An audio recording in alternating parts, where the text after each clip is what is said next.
Interesting. This is a very, very flashy phone.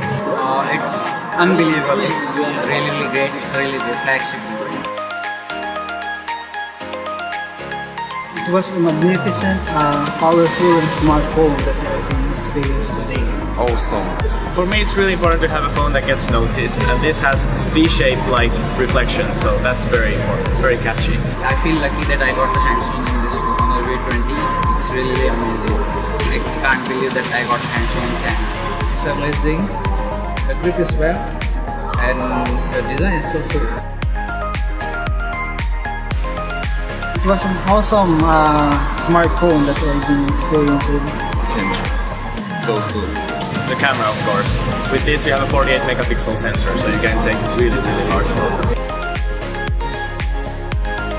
Honor V20 will launch in Paris. See you in Paris. On a smartphone.